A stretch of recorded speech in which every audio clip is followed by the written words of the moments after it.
Let us bow. Dear God, we're grateful to you tonight for this grand opportunity to come again in the name of the Lord Jesus.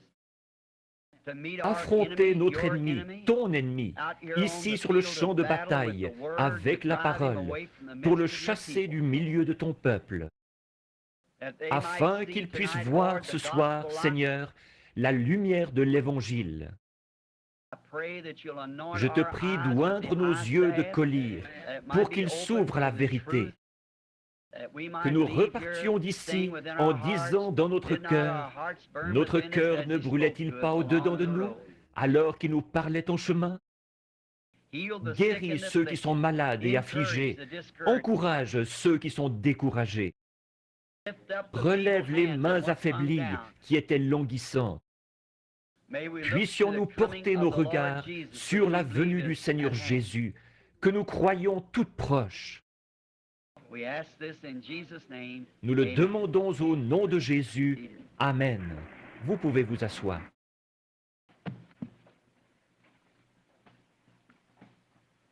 Je vais tâcher d'être bref ce soir, parce que je sais que beaucoup d'entre vous sont venus de différentes régions du pays pour la réunion, ou sont restés pour ça. Certains de vous, et devront rentrer, auront peut-être un long trajet à faire pour rentrer, et je vous en remercie. Ce matin, j'avais à cœur d'écouter prêcher Frère Neville. Je l'ai entendu prêcher bien des fois. Il n'y a pas une fois où je ne l'ai apprécié. Mais le message de ce matin tombait vraiment à point. Je sais que j'ai été conduit du Seigneur à écouter ça ce matin. Vraiment bien. Je comprends pourquoi vous aussi, vous aimez venir l'écouter. Et il vous sera toujours profitable, j'en suis sûr, de l'écouter. J'ai eu quelques entretiens aujourd'hui. J'essaie de me mettre à jour. Ce matin et cet après-midi, j'en ai encore beaucoup à faire. Et c'est Jéthro, je crois, qui a dit à Moïse à un moment donné, il a dit, la charge est vraiment trop lourde pour toi. Alors, nous avons beaucoup de frères ici qui peuvent s'occuper de vos problèmes. Et ce sont tous des problèmes dignes d'attention et des choses dont il faut vraiment s'occuper. Je vous recommande donc notre pasteur, ou frère Mann, et les autres ministres d'ici qui croient comme nous. Vous pouvez aller les voir, ils vous diront exactement ce qu'il faut faire. Pour certains, ce sont leurs enfants, des mariages mixtes ou des choses qui ne vont pas. Ces hommes-là peuvent vous venir en aide autant que n'importe qui d'autre, parce que ce sont des serviteurs de Christ. Allez les voir, et je suis sûr qu'ils vous apporteront l'aide dont vous avez besoin. Je ne peux pas m'occuper de toutes les demandes. Il y en a tellement, partout où on va. La pile est de plus en plus haute, voyez-vous. Et on voudrait s'occuper de toutes, seulement on ne le peut pas. Mais je ne cesse de prier que Dieu, d'une manière ou d'une autre, arrange tout ça pour vous. Maintenant, ce soir, nous voulons prendre dans les Écritures, lire un passage des Écritures tiré de Genèse, chapitre 3, et revenir un peu sur certaines choses dont nous avons déjà parlé dans le passé. Et nous verrons en repartant si le Seigneur Jésus aura bien voulu ajouter un peu à ce que nous savions. Je prie qu'il le fasse. Le serpent était le plus rusé de tous les animaux des champs que l'Éternel Dieu avait fait. Il dit à la femme, Dieu a réellement dit, vous ne mangerez pas de tous les arbres du jardin? La femme répondit au serpent, nous mangeons du fruit des arbres du jardin. Mais quant au fruit de l'arbre qui est au milieu du jardin, Dieu a dit, vous n'en mangerez point et vous n'y toucherez point, de peur que vous ne mouriez. Alors le serpent dit à la femme, vous ne mourrez point. Mais Dieu sait que le jour où vous en mangerez, vos yeux s'ouvriront et que vous serez comme des dieux, connaissant le bien et le mal.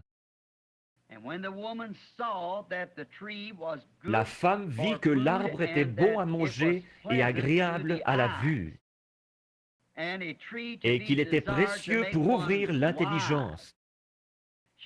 Elle prit de son fruit et en mangea. Elle en donna aussi à son mari qui était auprès d'elle, et il en mangea. Les yeux de l'un et de l'autre s'ouvrirent, ils connurent qu'ils étaient nus. Et, ayant cousu des feuilles de figuier, ils s'en firent des ceintures. Le Seigneur ajoute ses bénédictions à la lecture de sa parole. Maintenant, j'aimerais tirer de là mon sujet de ce soir, que j'intitulerai « L'Éden de Satan ». C'est une petite expression assez percutante, ça, l'Éden de Satan. C'est un peu dans le même genre que ce que je disais dimanche soir passé, je crois, quand je vous ai parlé ici du filtre d'un homme qui réfléchit et du goût d'un homme saint. Parfois, avec ces petites expressions choc, on en arrive à quelque chose. Elles nous incitent à étudier, elles vous portent à lire la parole. Et c'est ce que je veux pour toute mon assemblée. L'homme ne vivra pas de pain seulement, mais de toute parole qui sort de la bouche de Dieu. Alors lisez la parole, étudiez-la. Et étudiez-la avec les yeux de Dieu, afin de donner à votre intelligence la compréhension, savoir comment vivre en ce jour actuel. Maintenant, de venir ici ce soir, juste pour vous parler, dire, eh bien, je pourrais faire ceci ou cela. J'aime parler avec les gens. J'aimerais même rentrer à la maison avec chacun de vous ce soir. Dieu sait que c'est la vérité. J'aimerais rentrer à la maison avec chacun de vous et prendre le petit déjeuner avec vous demain matin et aller chasser l'écureuil avec vous demain après-midi. Voyez-vous? J'aimerais le faire, mais je ne le peux pas. Et j'aimerais rentrer à la maison avec vous, simplement m'asseoir et parler avec vous. M'asseoir sur le perron après la réunion et prendre le temps de converser avec vous, vous parler de votre bien-être et de Dieu. J'aimerais vraiment faire ça.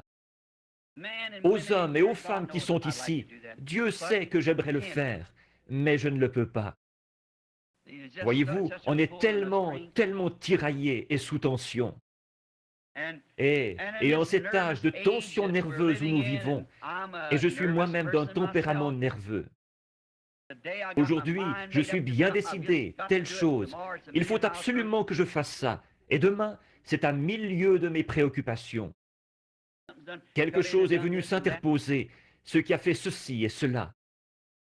Et on a toutes les peines du monde à garder toute sa tête. Mais ce que je cherche à accomplir par-dessus tout, c'est de prêcher l'Évangile à l'Église et faire tout ce que je peux pour honorer Jésus-Christ en ce jour-ci, pendant que je suis ici sur terre et pour le temps qui me reste à vivre sur terre. Je suis venu pour essayer de vous dire quelque chose qui vous aidera.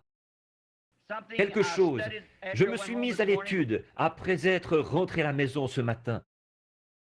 Qu'est-ce que je pourrais dire ce soir, Seigneur, pour aider ces gens? En écoutant ce message puissant de ce matin que Frère Neville nous a apporté au sujet de... J'ai trouvé ça vraiment formidable, ce qu'il a dit là.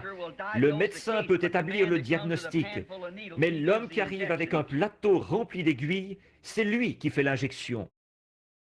Alors, j'ai trouvé que c'était vraiment une petite façon tout à fait savoureuse d'exprimer la chose. J'ai réfléchi là-dessus. Le sérum après le diagnostic. Alors, c'est une très bonne chose, ça. Je voulais vous parler de quelque chose, vous apporter quelque chose qui vous éclairerait sur la promesse de Dieu pour cet âge-ci. Voyez? Quelque chose, non pas quelque chose que quelqu'un d'autre a été à une autre époque, mais quelque chose. Et alors que ces choses-là sont très bien, il nous arrive à tous de parler de ces choses. Mais j'ai pensé essayer, à l'aide des passages de l'Écriture que j'ai notés ici, d'attirer votre attention sur quelque chose qui pourrait vous éclairer vous faire connaître, faire de vous un meilleur soldat sur le champ de bataille où vous combattez en ce moment, afin d'apprendre les tactiques de l'ennemi, pour que vous puissiez tout bloquer avant d'être touché. Voyez-vous? Voilà l'essentiel, c'est d'apprendre à éviter les coups autant que possible. Alors, maintenant, considérons pendant quelques minutes, ce grand jour de péché où nous vivons maintenant. Je ne crois pas qu'il y ait jamais eu un jour, d'après tout ce que j'ai lu de l'histoire. Il y a eu des jours de plus grande persécution où partout les enfants de Dieu étaient mis à mort. Mais de voir la tromperie de l'ennemi, jamais nous n'avons connu un jour comme celui où nous vivons maintenant. C'est le jour où la ruse et la tromperie sont plus fortes que jamais. Et quand je vois ça, ce qui me vient à l'esprit, c'est que le chrétien doit être plus vigilant aujourd'hui qu'il ne l'a jamais été dans aucun âge. Bon, si on remonte à l'époque où Rome persécutait l'Église, si un chrétien faisait une faute, on l'envoyait à l'arène et on le donnait en pâture au lion ou quelque chose du genre. Quand on découvrait qu'il était chrétien, qu'il le confessait, mais son âme était sauvée parce qu'il était un croyant en Dieu, d'une foi pure et sans mélange, et qu'il avait volontiers scellé son témoignage par son sang. Alors que les veines laissaient s'écouler ou les déchirures de son corps, que le sang s'en répandait, il laissait monter ce cri avec une foi si loyale. Il disait « Reçois mon esprit, Seigneur Jésus ». Mais maintenant, la ruse du diable maintenant, c'est de faire croire aux gens qu'ils sont chrétiens alors qu'ils ne le sont pas. C'est ça qui arrive. Vous n'avez pas à sceller. C'est un jour de plus grande ruse qu'à l'époque, alors qu'il fallait sceller son témoignage en y laissant sa vie. Le diable a tendu tous ses pièges les plus subtils C'est un trompeur.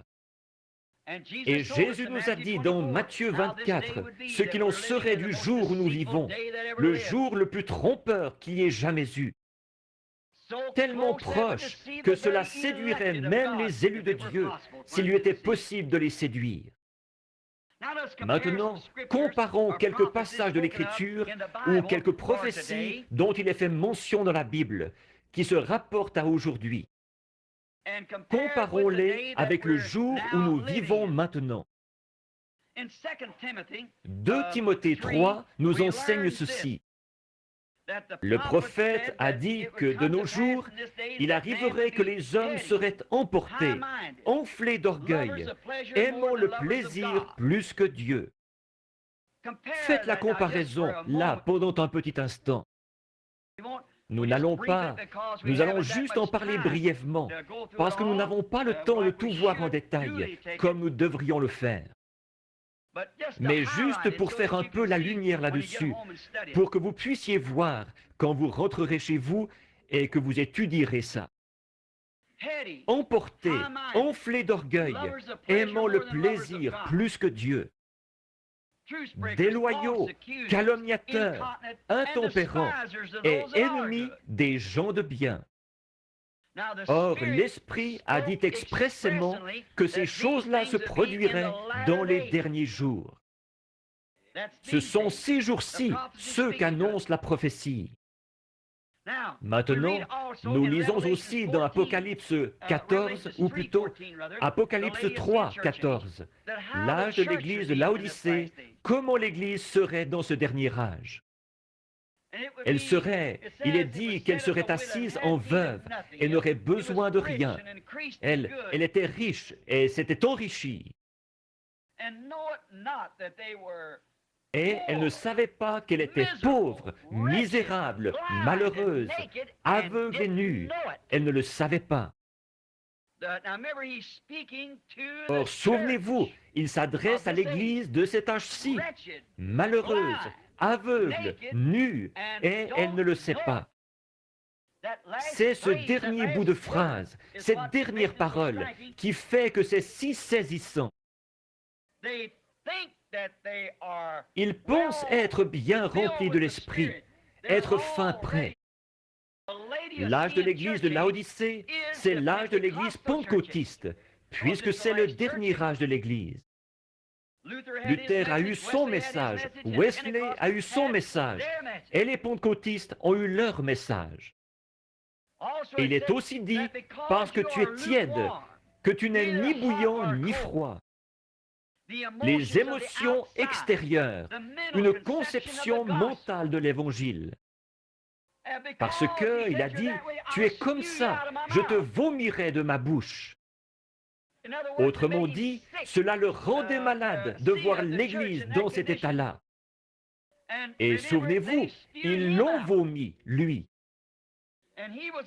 Et il était à l'extérieur de l'Église, cherchant à y rentrer, en ce terrible âge de l'Église de Laodicée. Le Dieu de ce monde d'aujourd'hui, la personne vénérée de ce monde d'aujourd'hui, c'est Satan. Adore Satan sans le savoir. Mais c'est Satan qui se fait passer pour l'Église. Voyez-vous, pour l'Église. Ils adorent Satan en pensant qu'ils adorent Dieu à travers l'Église. Mais c'est la façon dont Satan s'y est pris. Oh, vous dites, mais un instant, nous prêchons la parole. Reportez-vous à mon texte ici de ce soir. C'est Satan qui, le premier, a prêché la parole à Ève. Dieu a dit, voyez-vous, c'est de donner une interprétation fausse de la partie de l'Écriture qui s'applique au jour actuel. Il vous dira que tout ce que Jésus a fait, c'était parfait. Il vous dira que tout ce que Moïse a fait, c'était parfait. Mais que quand on vient aux promesses qu'ils ont données pour ce jour-ci, alors là, ça s'appliquait à un autre âge. Tout ce qu'il a à faire, c'est ça, voyez-vous, c'est d'amener les gens à le croire de cette façon-là. C'est tout. En effet, vous ne pouvez pas en retrancher une seule parole, ni y ajouter une seule parole. Mais c'est ce qu'il fait. Les gens, sans le savoir, adorent Satan en pensant adorer Dieu. Nous avons été prévenus de ça par prophétie dans 2 Thessaloniciens. Lisons-le donc. C'est 2 Thessaloniciens, chapitre 2. Prenons-le donc un instant, si je peux le trouver tout de suite. J'aimerais le lire. Je crois que c'est bien 2 Thessaloniciens. J'ai le passage de l'Écriture ici, dans 2. Pour ce qui concerne l'avènement du Seigneur Jésus et la réunion avec lui, nous vous prions, frères. Bon, voyez-vous, l'avènement du Seigneur et la réunion avec lui. Donc Dieu réunira son peuple avec lui dans les derniers jours. La réunion des gens avec le Seigneur, pas avec l'Église, avec le Seigneur. La réunion avec lui. De ne pas vous laisser facilement ébranler dans votre bon sens et troubler. Troubler, soit par quelque inspiration, soit quelques paroles, ou par quelques lettres qu'on dirait venir de nous, comme le jour du Seigneur était déjà là. Que personne ne vous séduise d'aucune manière, car il faut que l'apostasie soit arrivée auparavant et qu'on ait vu paraître l'homme du péché. L'homme du péché, regardez bien ce qu'il est là. L'homme du péché, le fils de la perdition. Ça, c'était Judas, voyez-vous. L'adversaire qui s'élève au-dessus de tout ce qu'on appelle Dieu ou de ce qu'on adore, jusqu'à s'asseoir dans le temple de Dieu, se proclamant lui-même Dieu. Cette tromperie de l'Église d'aujourd'hui. Voyez-vous, le fils de la perdition, le diable, le fils de la perdition, le diable. Donc, les gens adorent Satan en ce jour-ci en pensant qu'ils adorent Dieu. Mais ils l'adorent à travers un credo. Des dénominations faites de main d'homme et des credos qui ont fini par entraîner les gens dans la plus grande tromperie que le monde ait jamais connue. Peu importe combien la parole de Dieu, promise pour ce jour-ci, est prêchée et confirmée, ils refusent quand même d'y croire. Ils refusent d'y croire. Pourquoi donc? Nous nous demandons pourquoi. Pourquoi est-ce? Pourquoi refusent-ils d'y croire? Dieu avait dit qu'il ferait une certaine chose, et il l'a fait. Et même là, ils s'en détournent et la rejettent. Tout comme Ève, elle savait que ce que Dieu avait dit, Dieu le ferait. Mais elle s'en est détournée pour écouter ce qu'il avait à dire. Souvenez-vous-en, dans les autres âges, ça a toujours été la même chose. Dans chaque âge, ça a toujours été. Satan cherche à pervertir cette parole en la présentant aux gens de façon à ce qu'ils voient un autre âge. Regardez, quand Jésus est venu, voyez-vous, Satan était installé dans ce groupe de docteurs juifs, de rabbins et de sacrificateurs. Il essayait de leur dire qu'il fallait observer la loi de Moïse, alors que la parole elle-même déclarait que ce jour-là, le Fils de l'homme allait être révélé. Voyez-vous? Il allait se révéler. Alors, leurs efforts tendaient vers ça, pourvu qu'ils gardent les gens religieux et assujettis à la loi de Moïse. Vous voyez ce qu'il a fait? Il essayait de leur dire, cette partie de la parole est tout à fait exacte, mais ce n'est pas cet homme, ce n'est pas la bonne personne. Vous voyez comme il est trompeur? C'est vraiment ce jour de grande tromperie. Ça a toujours été, et c'est pareil maintenant. Satan établit son royaume sur la terre. C'est précisément pour ça qu'il agit ainsi. C'est parce qu'il veut établir son propre royaume. Tel un homme d'affaires qui n'est pas chrétien, il va prendre tous les moyens possibles pour vous faire voir une chose de travers.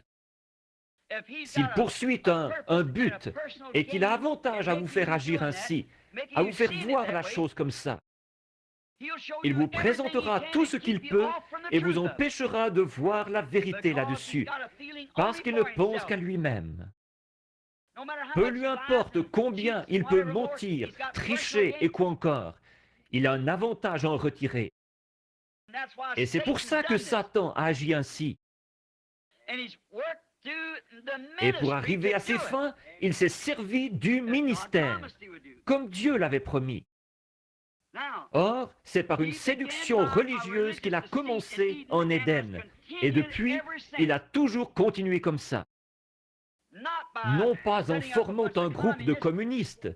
Les communistes n'ont rien à voir là-dedans. C'est l'Église qu'il faut surveiller, voyez-vous. Ce ne sont pas les communistes qui séduiraient même les élus.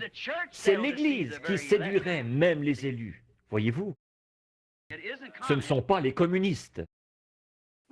Nous savons qu'ils renient Dieu et qu'ils sont antichristes, bien sûr, en principe. Mais l'antichrist, ce n'est pas eux. L'antichrist est religieux, très religieux. Il peut citer l'Écriture et nous la présenter d'une façon tellement claire. C'est ce que Satan a fait là-bas au commencement.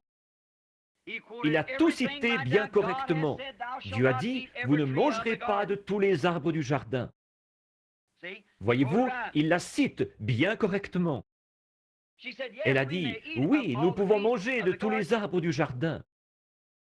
Mais il y a un arbre au milieu du jardin dont Dieu a dit qu'il ne fallait pas manger, car ni même y toucher. Parce que le jour où nous le ferions, ce jour-là, nous mourrions. Il a dit, oh, sûrement que vous ne mourrez pas. Mais je vais te dire pourquoi Dieu a dit ça. C'est parce que, voyez-vous, il a cité cette vérité, vous voyez? Il a dit, alors vos yeux s'ouvriront et vous connaîtrez le bien et le mal. Vous serez comme Dieu à ce moment-là, si vous arrivez à faire ça. C'est exactement ça qu'il veut faire, et c'est exactement ce qu'il cherche à faire aujourd'hui, la même chose. Il s'est agi de séduction religieuse au tout début, en Éden, et depuis, ça a toujours été pareil. Du temps d'Adam, c'était de la séduction. Du temps de Noé, c'était de la séduction. Du temps de Jésus, c'était pareil. Et maintenant, c'est pareil. Le même moyen, une tromperie religieuse. Maintenant, si nous remarquons la terre, quand Dieu avait la haute main sur elle, or, quand Dieu avait la haute main sur elle. Ensuite, quand Satan a pris possession en rejetant la parole de Dieu, Dieu, à un moment donné, avait la haute main sur la terre. Il l'a placée sur son orbite, il l'a disposée pour qu'elle soit fonctionnelle. Il a tout fait, il avait la haute main sur elle. Maintenant, nous allons comparer ça avec après, quand elle est tombée aux mains de Satan. Or, Dieu a mis 6000 ans. Il ne lui a pas fallu autant de temps, mais il y a mis ce temps-là. 6000 ans, parce qu'il nous est enseigné qu'un jour au ciel correspond à 1000 ans sur terre. Aussi, c'est en 6000 ans ou en 6 jours que Dieu a fondé la terre. Dieu a mis 6000 ans à la fonder, à l'ensemencer de bonnes semences, et que tout produise selon son espèce. Tout doit être produit selon son espèce. Toutes ces semences étaient bonnes et devaient donc produire selon leur espèce. Dieu a mis 6000 ans. Finalement, quand il a eu terminé, et finalement, le quartier général de la terre a été établi dans un lieu magnifique, situé à l'est de l'Éden, appelé le Jardin d'Éden. Dieu a établi le quartier général du monde dans le Jardin d'Éden, en Égypte. C'est à l'extrémité est du jardin que se trouvait le quartier général. Et comme maître des lieux, il a désigné son fils et l'épouse de son fils pour gouverner tout ça. C'est exact, c'est ce que Dieu a fait. Il leur a confié la direction entière. Ils pouvaient parler au vent et ceux-ci cessaient de souffler. Ils parlaient à tel arbre et ils se déplaçaient d'ici à là. Le lion et le loup paissaient ensemble et l'agneau se couchait avec eux. Le mal n'existait pas. C'était la paix parfaite, l'harmonie parfaite. Tout était parfait. Et quand Dieu avait la haute main sur la terre, et remarquez, il avait vu à ce que son monde, il avait vu à ce que tout y fonctionne bien. Il avait vu à ce que tout progresse bien. Tous se nourrissaient de végétaux. Rien n'allait mourir, rien n'allait se gâter, rien n'allait se perdre. Rien, c'était tout simplement parfait. Et à la tête de tout ça, il a placé ses enfants bien-aimés, son fils et sa fille, un mari et sa femme, pour diriger. Dieu était tellement satisfait et il s'est reposé de toutes ses œuvres le 7e jour. Il a sanctifié ce 7e jour, en a fait son sabbat. En effet, Dieu a contemplé l'ensemble, après avoir mis 6000 ans à modeler et à préparer, à créer tout ça. Il a dressé les montagnes et, par les volcans, il a projeté les montagnes vers le ciel et toutes ces choses qui ont été produites au cours des éruptions. Il l'a fait sécher et tout était tel qu'il l'avait disposé. Et c'était un endroit magnifique. Il n'y avait rien de comparable à ces glorieux paradis de Dieu et les dinosaures gigantesques et tout ce qui s'y mouvait. Tous les grands animaux, ils étaient inoffensifs, ils étaient doux comme un chaton. Ils étaient exempts de tout, pas de maladie, pas de peine, pas un seul germe porteur de maladie sur terre. Oh, quel endroit! Les grands oiseaux volaient d'arbre en arbre. Adam les appelait par leur nom. Ils venaient se poser sur son épaule et lui roucouler à l'oreille. Et, oh, quel endroit merveilleux Dieu avait là! Ensuite, il a produit un des attributs qui provenaient de son propre corps. Dieu a des attributs dans son corps, Par exemple, vous êtes un attribut de votre père. Et si vous remarquez, vous étiez dans le grand-père du grand-père de votre grand-père. Mais là, disons, nous allons nous en tenir à, disons, vous et votre père. Bon, vous n'aviez connaissance de rien quand vous étiez dans votre père. Le germe de vie provient du mâle. Le mâle a la cellule de sang. La femme a l'ovule. Donc, et c'est la cellule de sang qui renferme la vie. Et alors, quand vous étiez dans votre père, en fait, vous n'en saviez rien. Mais n'empêche que la science et la parole de Dieu prouvent que vous étiez dans votre père. Seulement, vous n'en saviez rien. Mais votre père, là, il désirait ardemment vous connaître.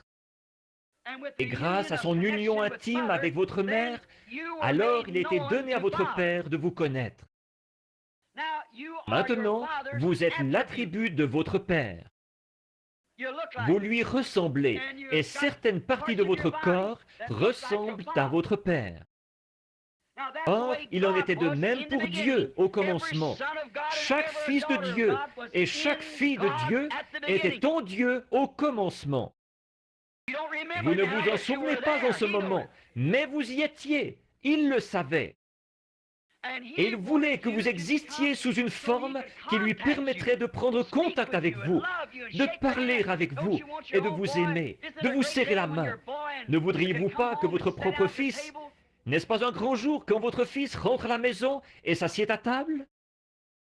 Quand il revient du champ de bataille ou quelque chose, couvert de cicatrices? Vous allez préparer le dîner, vous allez tuer le veau gras ou quoi encore, et vous mettre en frais pour lui. C'est votre propre chair et votre propre sang. Et il était en vous. À ce moment-là, vous ne le connaissiez pas, mais vous saviez qu'il était là. De même, Dieu savait que nous nous retrouverions ici. Mais ce qu'il a fait, il nous a placés dans une chair pour qu'un contact puisse être établi. Afin que lui puisse établir le contact, il est devenu l'un de nous. Quand il est devenu Jésus-Christ, le Fils de Dieu lui-même, la plénitude de la manifestation de Dieu. Donc, c'était ça le dessein de Dieu, d'exprimer ses attributs dans la communion fraternelle. Quand j'étais dans mon Père, je n'en savais rien.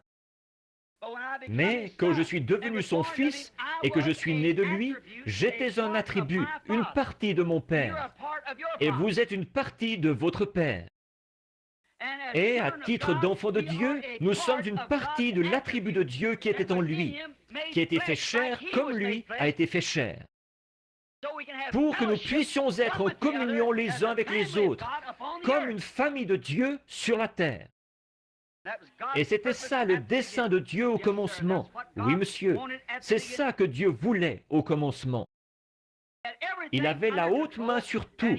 Il a placé l'homme dans le jardin d'Éden et lui a donné le libre arbitre. Il a dit, « Mon fils, c'est à toi. » Quel endroit magnifique! Dieu était tellement satisfait, là, qu'il est allé se reposer de toutes ses œuvres. Aucun arbre ne produisait des épines ou des chardons. Aucune baie ne poussait sur un arbuste épineux. Tout était parfait.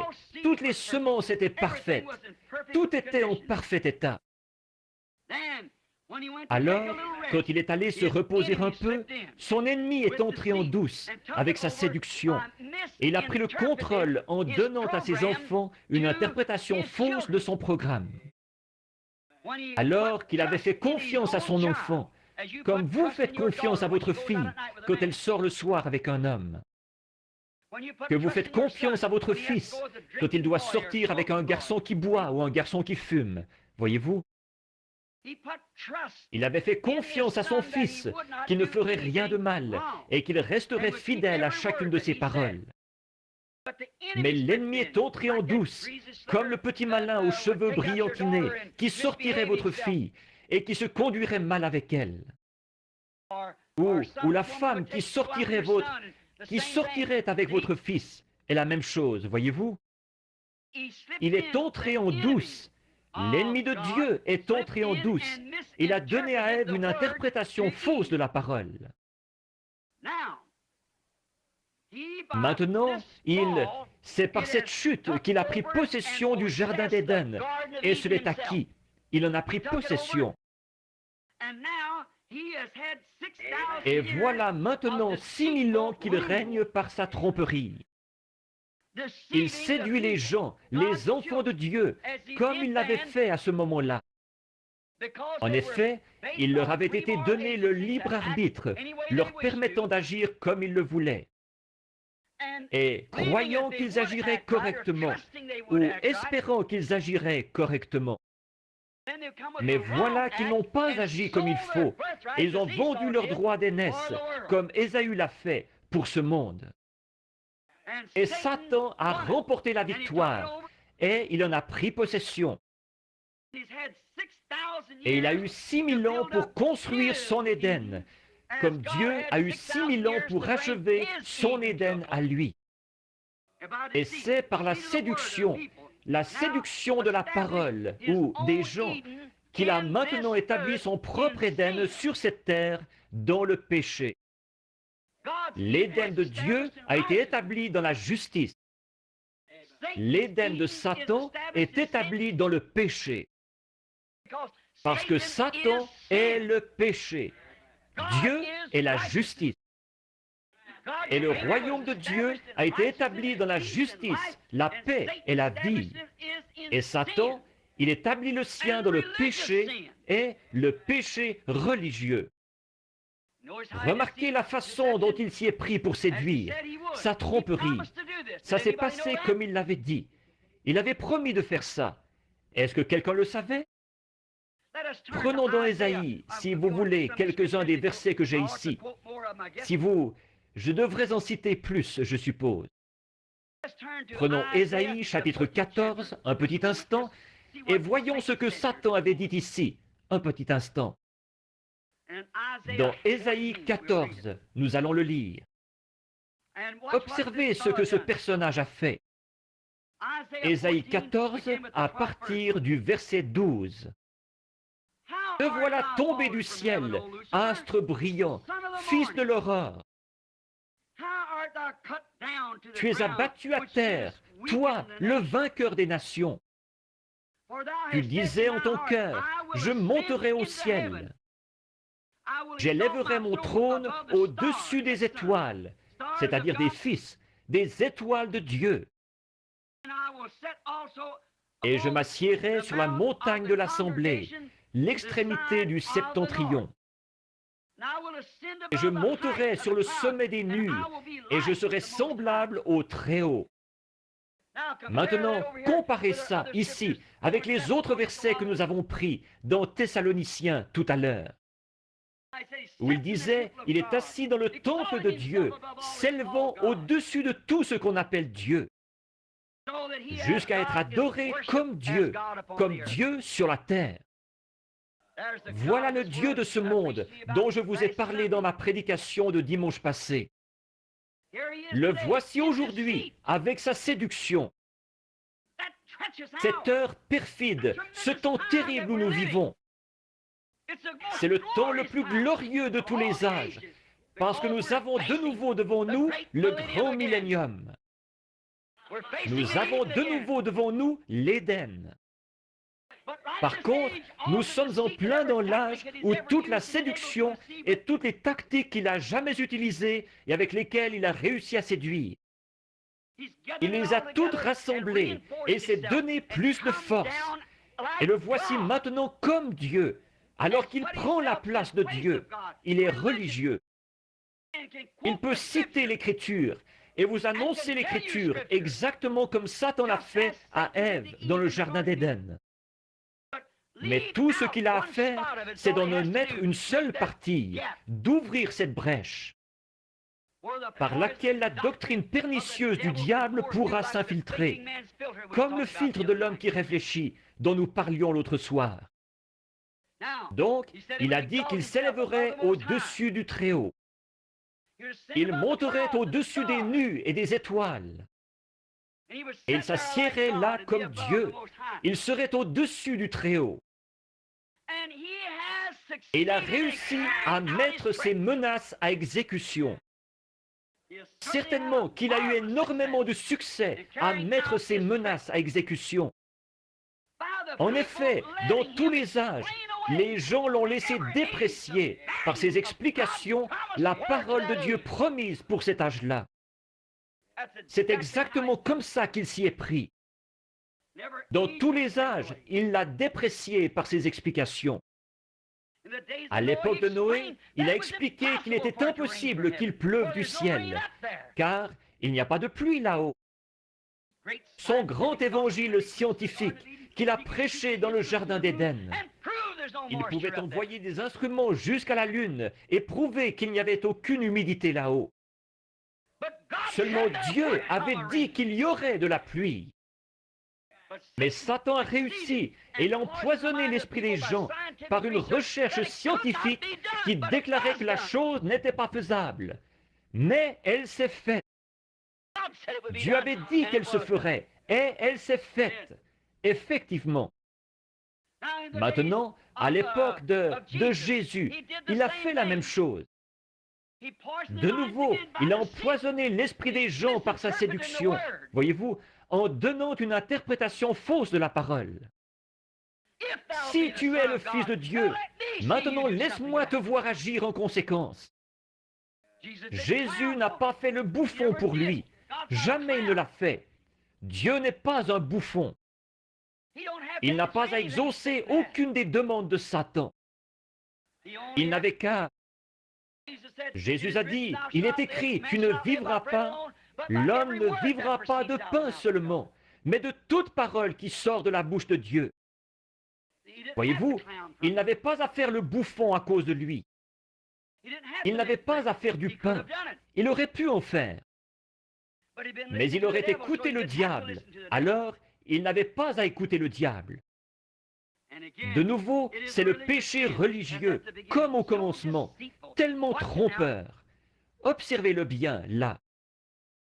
Il ne s'agit pas simplement du vieux péché de tous les jours, de commettre l'adultère et de s'énivrer, et de prendre le nom de Dieu en vain. Il ne s'agit pas de ça, non. Vous vous souvenez, il y a des années, beaucoup d'entre vous qui venez ici depuis longtemps, vous vous souvenez de ma prédication quand j'avais prêché sur les désillusions au jugement. La prostituée, elle ne sera pas déçue là-bas. Elle sait où elle s'en va. L'ivrogne ne sera pas déçu là-bas. Le contrebandier d'alcool, celui qui joue à des jeux d'argent. Le menteur, le voleur, ce n'est pas lui qui va être déçu. Mais c'est cet homme qui pense être dans le vrai. Là voilà la désillusion. C'est cet individu qui a dit, qui est venu dire, « Seigneur, n'ai-je pas prêché l'Évangile? N'ai-je pas chassé des démons par ton nom ?» Jésus a dit, « Retirez-vous de moi, vous qui commettez l'iniquité. Je ne vous ai même jamais connu. » Là voilà la désillusion. Voyez-vous, cette tromperie. C'est ce que je ne cesse de... C'est à cause de ça que je suis si mal compris. Ce n'est pas parce que je veux être différent des autres. Je ne veux pas être différent, mais je dois être honnête. J'ai un message et il doit être transmis aux gens. C'est à cause de ça que c'est si mal compris par les gens. Ils pensent que je suis contre tout le monde. Si seulement ils savaient, je suis pour tout le monde. Et je fais tout ce que je peux pour leur apporter la vérité exactement, comme elle a été placée dans mon cœur, et telle qu'elle a été inscrite dans la Bible, ici. Et Dieu prouve que c'est la vérité. Alors, il n'y a rien à faire. Alors, ou bien il la regarde en face, ou bien non. Voyez-vous, ils ne veulent pas voir ce qu'il en est, parce qu'ils ont déjà tout vendu. Ils ont vendu leur droit d'aînesse à une organisation, à une dénomination. Une tentative, leur droit d'aînesse, d'aller au ciel en se reposant sur une religion organisée. Et c'est Satan qui est le chef de tout ça. Dieu n'a jamais eu de religion organisée. Jamais. Et ils vendent tout pour ça. Alors un groupe d'hommes, ils interprètent la parole et déclarent qu'elle veut dire ceci et qu'elle veut dire cela. Dieu n'a pas besoin d'interprète. Il s'occupe lui-même de l'interpréter. Il n'a besoin de personne d'autre pour lui dire comment procéder. Il est souverain. Il a dit de quelle façon il procéderait. Et c'est comme ça. Il doit tenir sa parole.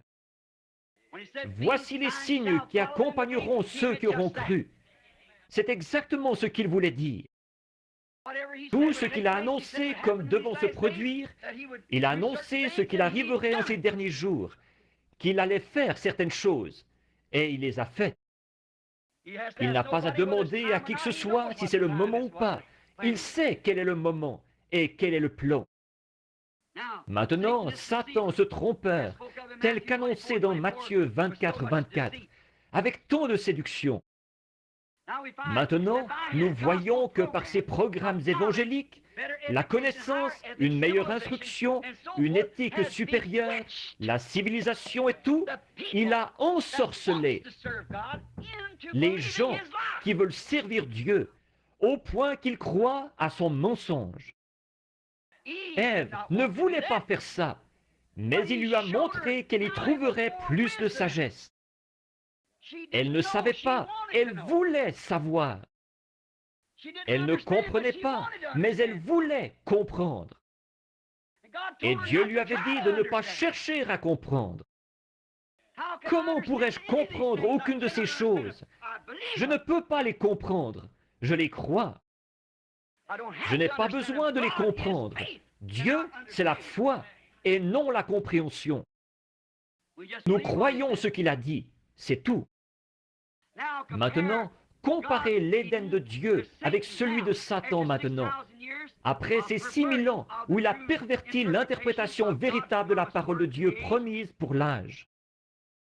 Maintenant, faisons la comparaison et voyons où nous en sommes. Par exemple, ce qu'il a fait à l'Église à l'époque de Christ, de Jésus, il a essayé d'empêcher les loyaux fils de Dieu de connaître la vérité. Ça, c'est à Dieu. Dieu a placé ses fils ici, ses attributs, pour qu'ils soient en communion avec lui, en écoutant sa parole à lui. Qu'est-ce qui se passerait si votre père vous disait que vous soyez un fils loyal de votre père et qu'il vous dise « Mon fils, ne va pas te baigner dans cette eau parce qu'il y a des alligators dans cette eau. » Et qu'un individu se présente après et vous dise « Sûrement qu'une belle eau comme celle-là, il n'y a pas d'alligator là-dedans. » Maintenant, qui allez-vous écouter? Si vous êtes un vrai fils, vous allez écouter votre papa. Et pour un vrai fils ou une vraie fille de Dieu, c'est la parole de Dieu qui passe avant tout. Peu importe ce que n'importe qui d'autre peut en dire. Pour eux, c'est la parole de Dieu qui passe avant tout. Il y a du poison dans la coupe et ils le croient.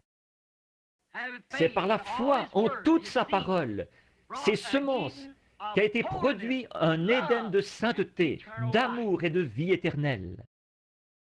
C'est ce que l'Éden de Dieu a produit, la sainteté. Ce qui a été produit, c'est un Éden de sainteté, d'amour, de compréhension, de perfection et de vie éternelle. Voilà ce que Dieu sème, sa parole, sa semence. C'est ce que son Église sera à la fin.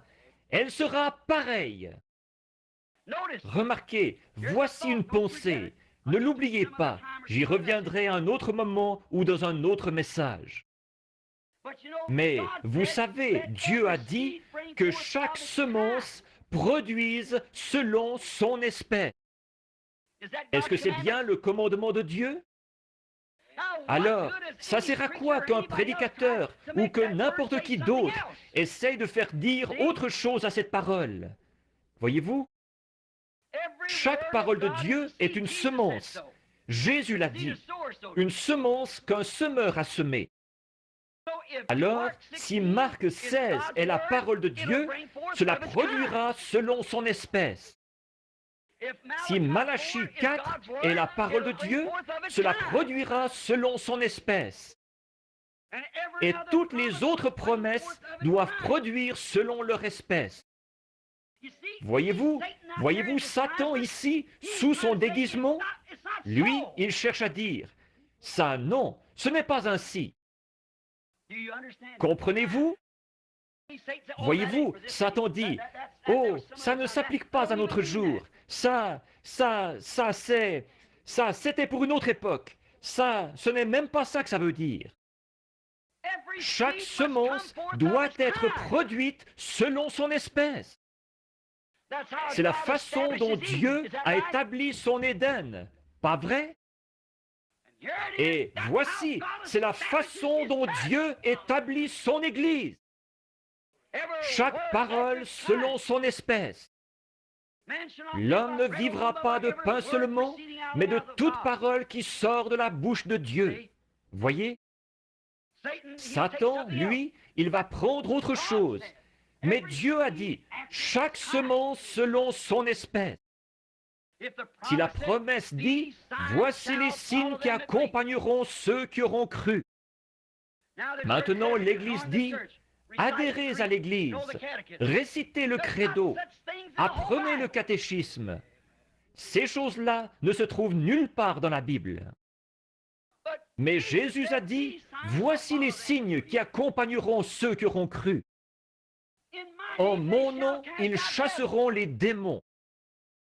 Ils parleront de nouvelles langues. S'ils saisissent des serpents ou boivent quelques poisons mortels, cela ne leur fera aucun mal. S'ils imposent les mains aux malades, ceux-ci seront guéris. Quel est l'homme qui oserait nier cela? Voyez, chaque semence produira selon son espèce. Si vous êtes une semence de Dieu, un attribut, un fils de Dieu, alors la parole de Dieu est semée en vous. Voyez? Et alors, quand vous entendez la parole de Dieu, mes brebis entendent ma voix. Elles ne suivront pas un étranger. Vous saisissez? Alors chaque semence est produite selon sa propre espèce. Or, nous voyons que, comme chaque semence produisait selon son espèce, il n'y avait pas de mort dans le nouvel, dans cet Éden. Il n'y aura pas de mort dans le nouvel Éden. Voyez-vous? Il n'y avait rien d'autre que la sainteté, la pureté et la vie éternelle. Maintenant, l'incrédulité dans toute la parole de Dieu, c'est ce qui a produit la semence d'impiété dans l'Éden de Satan. Nous arrivons maintenant au point où Satan va occuper son trône comme antichrist dans un Éden de cette terre. Un Éden de péché, de religion pervertie. Il n'a pas commencé en disant « Je suis Satan, je suis l'ange magnifique ». Pas comme ça, mais en pervertissant la parole de Dieu. Et c'est comme ça qu'il a bâti son royaume dans chaque âge. Et maintenant, dans cet âge de grande tromperie, il est prêt à occuper son trône grâce à son peuple. Il s'est bâti un Éden intellectuel, instruit, scientifique. Exact. Des prédicateurs scientifiques, une église scientifique, une théologie scientifique.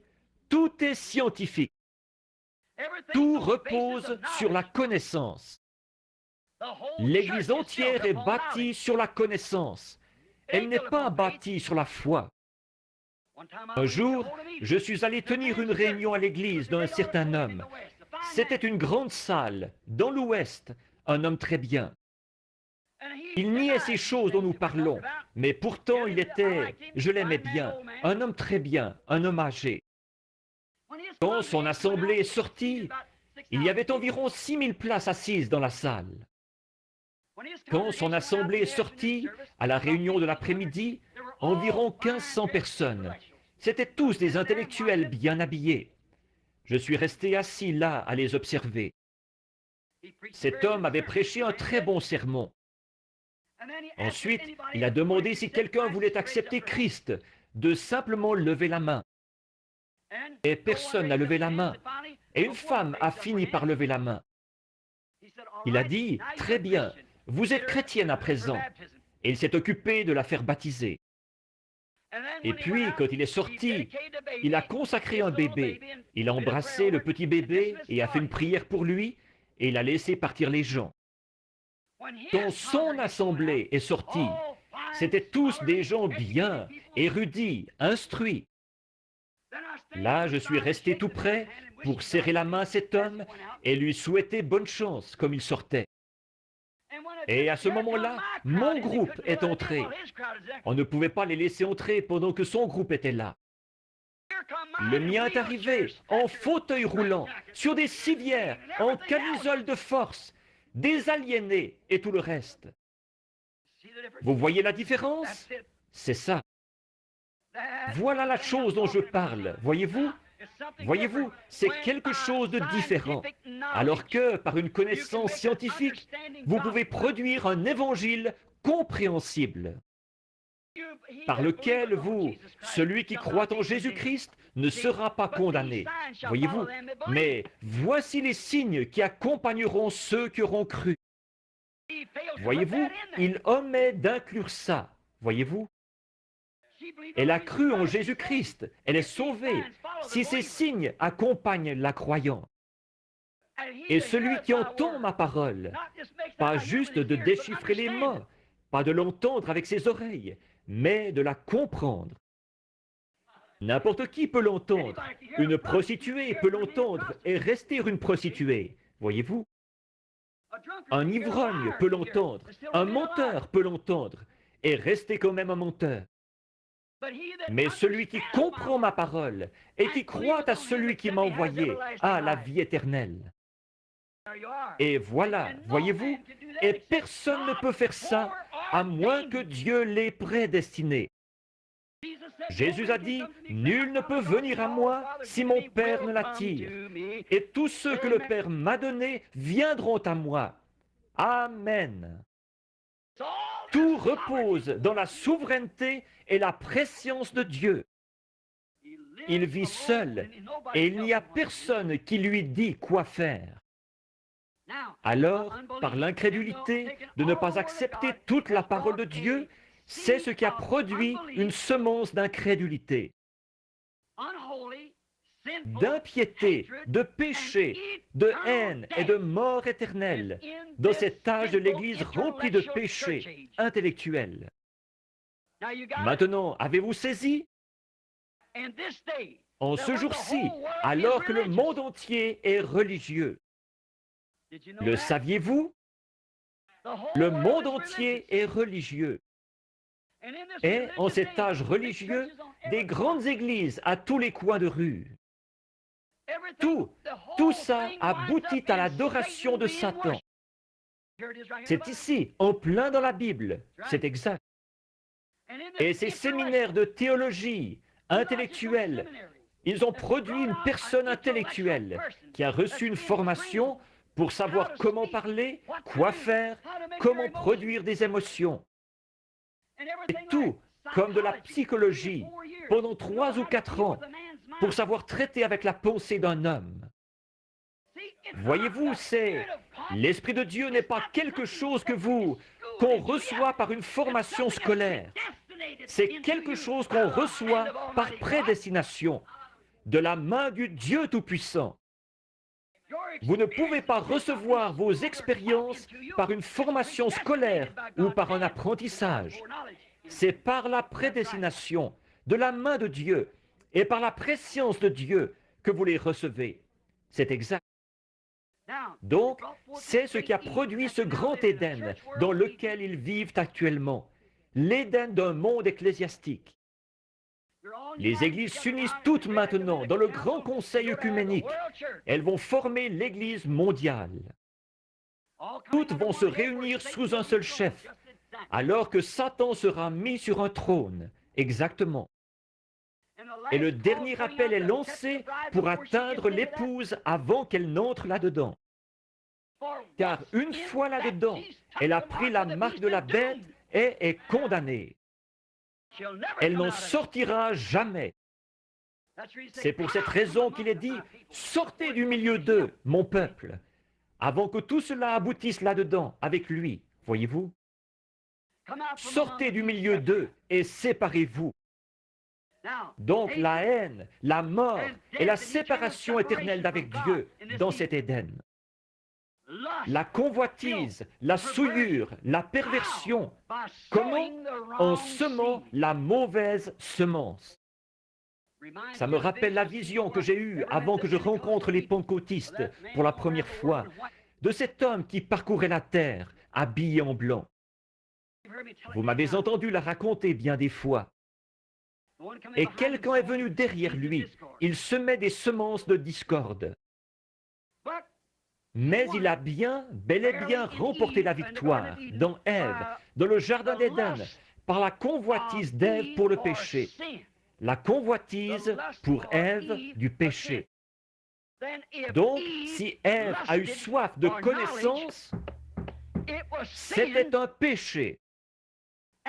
Et nous, quand nous avons soif de connaissance, que nous voulons avoir un doctorat en philosophie, un doctorat en droit, c'est un péché, ça. Ce sont des déclarations fracassantes, mais c'est la vérité. Peu importe combien c'est fracassant, c'est quand même la vérité, voyez-vous? D'avoir soif de connaissance, de comprendre. Ce qu'il y a aujourd'hui, c'est que nous ne cherchons pas à établir la parole de Dieu dans le cœur des gens. Nous cherchons à nous établir nous-mêmes. Les églises cherchent à établir la doctrine de l'Église dans le cœur de la personne. Nous avons reçu l'ordre d'établir la parole de Dieu. Paul a dit, « Je ne suis pas allé chez vous avec les discours persuasifs de l'homme, afin que votre foi soit fondée sur la connaissance de l'homme. Mais je suis allé chez vous avec la puissance, avec des manifestations du Saint-Esprit, afin que votre foi soit fondée sur Dieu. » Voilà, l'homme ne doit pas s'établir lui-même. C'est ce que nous trouvons parmi que Dieu fasse quelque chose pour une personne et l'envoie, et vous allez voir tous les autres chercher à imiter ça. Voyez-vous, ils cherchent à s'établir eux-mêmes. Chacun, moi, j'ai fait ceci, moi, ma dénomination, moi, ceci. Ils s'établissent eux-mêmes. Quel est le sujet de notre prédication? Nous-mêmes ou le royaume de Dieu? Établir la parole de Dieu. Retirer l'incrédulité du cœur de l'homme et y établir le royaume de Dieu. Et le royaume de Dieu ne peut pas être établi dans le cœur d'un homme, à moins que Dieu ait conçu cet homme ainsi. Il ne peut pas être établi dans... Et souvenez-vous, ce qui est trompeur là-dedans, c'est que l'homme pense être dans le vrai. Il y a telle voie qui semble droite à un homme. Tout être intellectuel semble être dans le vrai. Comme je vous le racontais un dimanche, il y a quelques semaines, quand je me suis tenu près de mon bébé mourant, Satan était là qui me disait, « Il y a ton papa qui est mort dans tes bras l'autre soir. Il y a ta femme qui est étendue à la morgue. Et ici, il y a ton bébé qui s'en va. Et tu lui as demandé de t'exaucer. Il a baissé le rideau devant toi. Maintenant, et pourtant il est un Dieu bon. Et pourtant tu disais qu'il était un guérisseur. Qui soutient ce que tu disais être vrai, tu as tort. Oh, tout le raisonnement, toutes les facultés mentales ne pouvaient faire autrement que de reconnaître que c'était vrai. Et il avait raison jusque-là. Et il avait aussi raison quand il a dit à Ève, « Vos yeux s'ouvriront et vous distinguerez le bien et le mal. Et vous serez comme des dieux à cause de ça. en distinguant le bien et le mal. En effet, Dieu ne les avait pas encore laissés se rendre compte qu'ils étaient nus. Alors, ils savaient qu'ils distingueraient le bien et le mal. Et il avait raison. Mais vous voyez, c'était contraire à la parole de Dieu. Et c'est pareil pour les ministres qui vont dans les séminaires apprendre une théologie faite de main d'homme. Ça peut sembler vrai, ça peut être une bonne façon de comprendre la chose, mais c'est faux. Nous n'avons pas besoin de la comprendre, nous la croyons parce que c'est ce que Dieu a dit et ça règle la question pour toujours. Toute la chose, c'est comme ça qu'il faut la croire. Oh, combien Ève avait soif d'avoir un doctorat en philosophie. Voyez-vous, combien elle avait soif d'être plus intelligente qu'elle ne l'était. Remarquez la similitude, l'homme et sa femme. Maintenant, remarquez, l'homme et sa femme, tous deux étaient nus dans le jardin d'Éden, l'Éden de Dieu. Maintenant, je vais conclure. J'avais dit que je ne vous garderais que quelques minutes. Regardez. Observez là alors que je conclus. Maintenant, comparez ceci. La similitude, l'homme et sa femme qui étaient tous deux dans l'Éden de Dieu, complètement nus, et ils ne le savaient pas. C'est que, pourquoi ne le savaient-ils pas? C'est qu'ils étaient voilés à leur sens de la nudité par le voile saint du Saint-Esprit. Ils pouvaient se regarder l'un l'autre et ils ne savaient pas qu'ils étaient nus. Ils étaient voilés par le Saint-Esprit, la sainteté. Ils étaient voilés. Le voile de Dieu, encore aujourd'hui, peut regarder sans convoiter. Il détourne la tête. C'est un voile saint, voyez-vous, un voile saint. Dieu tenait leurs yeux. Ils étaient tous les deux. L'un était un homme et l'autre était une femme. Et ils ne savaient pas qu'ils étaient nus parce que la sainteté de Dieu tenait leurs yeux voilés. Remarquez, Dieu les tenait à l'abri de la conscience du péché par le voile saint. J'aurais aimé qu'on ait le temps d'insister là-dessus quelques instants. Regardez bien là, parce que lui, l'adorateur, étant une fois purifié, hébreu, l'adorateur étant une fois purifié, n'a plus aucune conscience du péché. Le péché, c'est du passé pour lui. J'ai entendu Frère Neville qui disait ce matin, peut-être que quelqu'un lui avait demandé pourquoi je ne prêchais pas sur le Saint-Esprit. Pourquoi je ne faisais pas ceci? Voici ce qu'il en est. Le Saint-Esprit, c'est l'action en vous, c'est une vie, pas une émotion, pas un genre de preuve charnelle. Mais c'est une personne, Jésus-Christ, la parole de Dieu, établie dans votre cœur, pour vivifier chaque parole qui s'applique à cet âge-ci. Exact. Observez le Saint-Esprit en action, pas tellement en démonstration, mais en action, ce qu'il produit conformément à la parole. Maintenant, remarquez, par le Saint-Esprit, la sainte parole de Dieu, un homme et une femme étaient nus et ils ne le savaient pas. Comme c'est beau, la vie de la parole, la semence, la parole. Dieu a dit, il y a un arbre au milieu du jardin, la femme. Au milieu du jardin, il y a cet arbre. N'y touche même pas, car le jour où tu en mangeras, ce jour-là, tu mourras. Ils étaient couverts d'un voile saint, empêchés de voir. Ils ne savaient pas du tout ce qu'il en était. Ils n'auraient jamais osé y toucher. Ils étaient couverts d'un voile saint. Ils étaient en sécurité dans le pavillon de Dieu. Ils étaient vivants. Il n'y avait pas de mort autour d'eux. Alléluia! Ils avaient un amour parfait l'un pour l'autre, une vie parfaite pour toujours. Ils avaient un amour parfait, une compréhension parfaite de l'amour de Dieu. Ils avaient la parole de Dieu et ils la gardaient. Ils étaient vivants et en sécurité dans l'Éden de Dieu. Il n'y avait pas de mort du tout autour d'eux. Ensuite, Satan a amené Ève à écouter son évangile de théologie, l'évangile de la connaissance, d'études plus poussées, d'une éthique supérieure, d'une meilleure civilisation, d'une instruction supérieure et tout. Alors, quand il l'a fait s'arrêter pour l'écouter un instant, écouter ses raisonnements, et nous avons reçu l'ordre de renverser ces choses, quand il a réussi à lui faire écouter ça. Bon, regarde bien, l'Église est ci et ça. Elle est établie depuis tellement longtemps.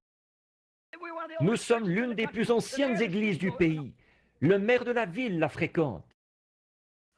Peu importe ce que c'est, voyez-vous, si c'est contre la parole de Dieu, soyez contre. C'est votre ennemi. Tout ce qui est contre la parole est votre ennemi. Tout ce qui est pour la parole est votre frère. Il est une partie de vous. Remarquez, elle a ôté le voile saint pour voir ce qu'il en était réellement du sexe. Faites la comparaison, ce que produirait la convoitise. Elle a ôté le voile de sur ses yeux. Cette chose sainte avec laquelle Dieu avait couvert ses yeux. Elle voulait avoir de la connaissance, savoir ce qu'il en était. Alors, elle a ôté le voile pour voir ce qu'il en était. Elle a écouté le diable et remarqué dans quelle position elle s'est retrouvée à cause de ça. Ils ont fait la même chose dans tous les âges qui ont suivi, en acceptant toujours le côté intellectuel. Et maintenant, un royaume de Satan a été bâti, la connaissance, sa semence qu'il avait semée. Et c'est ainsi que le monde est devenu un Éden de mort. Maintenant, remarquez, maintenant considérez Apocalypse 3, l'âge de l'église de Laodicée. Pensez-y. Maintenant, remarquez. Elle, Ève, est la reine de Satan. Voyez-vous, Satan, le serpent, est allé vers Ève avant qu'Adam aille vers elle. Voyez, c'est exact. Alors, il l'a séduite. Voyez-vous, donc Satan, le serpent, a été le mari d'Ève avant qu'Adam l'ait jamais connue. Voyez-vous, il l'a séduite. La Bible dit, et c'est là qu'elle a su qu'elle était nue. Voyez? Maintenant, considérez l'âge de l'église de Laodicée. Elle, Ève, est assise, la reine de Satan. Elle est riche en biens de ce monde, aveugle, nue de nouveau, et elle ne le sait pas. Exactement comme dans l'Éden de Dieu. Mais maintenant, ce n'est pas parce que le voile saint couvre son visage, mais plutôt le voile de la convoitise. Voilà qu'elle a ôté le voile saint de Dieu, elle s'est couverte d'un voile de connaissance pour convoiter. Et maintenant, elle a un voile de convoitise qui la rend aveugle, inconsciente que c'est un péché. Elle est nue dans la rue et elle ne le sait pas. C'est une prostituée dans la rue. Les femmes en short, aux yeux de Dieu, ce sont des prostituées et elles ne le savent pas. Remarquez, considérez les femmes de chez nous. Bon, si vous voulez connaître l'état de l'Église, observez la conduite des femmes. Elles représentent toujours l'Église. Dans l'Éden de Satan, du péché et de l'incrédulité, une perversion religieuse, un royaume perverti. Au lieu d'opter pour la parole de Dieu, ils ont opté pour le savoir intellectuel de l'homme. Au lieu d'opter pour l'Église, ils ont opté pour l'organisation. Et ils sont en train de tout soumettre à un seul chef suprême. Maintenant, remarquez, perverti de son état d'innocence, maintenant, ne manquez pas ceci. L'Église, avec ce voile de la convoitise sur elle, remarquez où ça l'a menée. Ça l'a pervertie. Elle est passée de l'innocence à la connaissance. Voyez? Avec le voile saint, elle était innocente. Avec le voile de la convoitise, elle est connaisseuse. Elle sait que c'est agréable. Elle sait ce que ça procure. Voyez-vous? C'est un fruit, un arbre précieux qui ouvre l'intelligence. Voyez? Elle s'est pervertie en passant de l'innocence à la connaissance, de la sainteté à la souillure et à la convoitise, et de la vie à la mort. Ce royaume doit mourir. Ce royaume va mourir. Le Dieu du ciel l'exterminera de la face de la terre. Remarquez, dans cette perversion, voilà que l'homme est devenu femme et que la femme est devenue homme. Et ils ne le savent pas. Un produit très représentatif de l'Éden de Satan. Si vous regardez dans la rue aujourd'hui, nos gens modernes, remarquez, c'est Ève que Satan a utilisée pour faire pécher Adam par le pouvoir de sa convoitise.